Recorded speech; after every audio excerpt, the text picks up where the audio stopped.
મેહુલ પટેલ.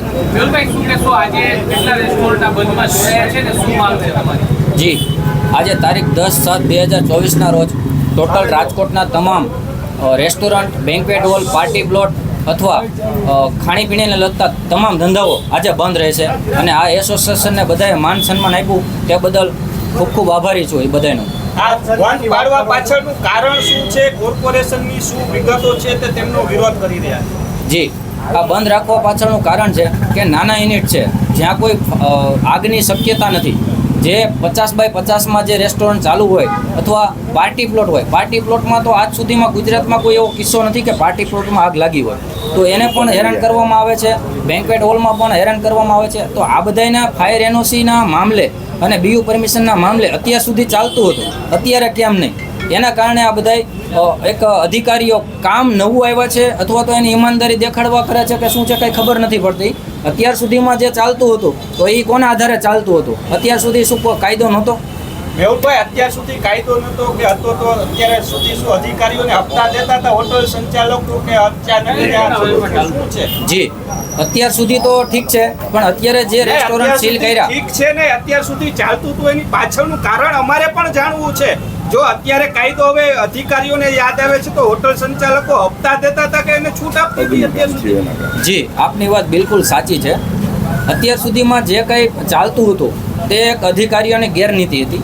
અત્યારે અધિકારીઓ જે છે એ ઉપરથી પ્રેશર. કઈ રીતના અમને સ્પષ્ટ વાત કરો, કેટલા રૂપિયા હપ્તા લેતો તો એ સ્પષ્ટ આપો. હપ્તાની તો કોઈ જાણકારી આપણી પાસે બિલકુલ નથી. પરંતુ પછી કેમ ચાલવા ગેરકાયદેસર ચાલવા દેતા હતા અધિકારીઓ અત્યાર સુધી? એ એમની ગેરનીતિ ગણી શકાય આપણે. પણ એક હપ્તા કોણ દેતું હોય કોણ નહીં એ આપણને ખ્યાલ ન હોય. પરંતુ તમે યુનિયનના પ્રમુખો છો તો હોટલ સંચાલકોને તમારે પૂછવું તો જોઈએ ને કે કેવી રીતના શું હતું શું નહીં, આખી વિગત તો. કારણ કે તમે બંધ પાડવા આવ્યા છો તો મીડિયા આગળ તો હપ્તા વિશે તમારે ખુલાસો કરવો જોઈએ કે આ અધિકારી એટલા હપ્તા લેવા આવતો હતો. જી, હપ્તાની વિગત અમારી પાસે કે હવે અધિકારીઓ સુધરી ગયા છે, પૈસા નથી લેતા એટલે ચાલુ રાખવા, કારણ કે આ તમારા જ શબ્દો બોલ્યા. મારી વાત સાંભળો. અત્યારે જે લોકોએ સીલ માર્યા છે, જે પાર્ટી પ્લોટ, જે બેન્ક્વેટ હોલ, જે પ્રોપર્ટીમાં સીલ માર્યા છે, હપ્તાની વાત કરીએ તો અત્યારે પણ પ્રેશર છે. અત્યારે પણ 5-5 લાખની ઓફર છે. થોડાક દિવસ પહેલાં 2-3 દિવસ પહેલાં જ ન્યૂઝમાં આવી ગયું છે. એક અધિકારીનું નામ જે આરએમસીમાં લોકો હતા અને આરએમસીમાં ત્યાંથી ડિસ્ચાર્જ કર્યા છે, તે આરએમસીના નામે હપ્તા ઉઘરાવતા હતા. 5-5 લાખ રૂપિયાના સેટિંગ માંગેલ છે. તો એમાં અત્યારે ના પાડે છે. નામ ડિક્લેર કરો ને. નામ એમનું હિમિશાબેન છે, સરનેમ મને ખબર નથી. હિમિશાબેન કરીને હતા. એને 5-5 લાખ રૂપિયાની ખંડણી પણ માંગેલી છે. તો હોટલ શરૂ રાખવા દેશે? જી, શરૂ રાખવાની સીલ ખોલવાની પ્રક્રિયા માટે 5 લાખની ખંડણી માંગેલ છે. જે સીલ ખોલવાનું છે એમાં એને 5 લાખનું સેટિંગ છે. આરએમસીમાં અરજી પણ એ કરી દે છે. આરએમસીમાં ટોટલ વસ્તુ જાણ પણ એ કરે છે. આજે આરએમસીના અધિકારીને ખબર નથી. આરએમસીના જે કમિશનર સાહેબ છે એ કોઈના આવેદનથી તો આપણે આ બધાના સીલ મારે છે. એવું નથી કે એના ધ્યાનમાં પ્રોપર્ટી છે.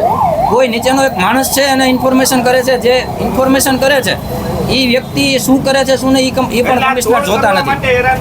જી, કહી શકાય કે અત્યારે એક દોડવું છે ને ઢાળ મળી ગયો છે. એટલે એ લોકોને કામ પણ બતાવવું છે અને હેરાન પણ કરવા છે.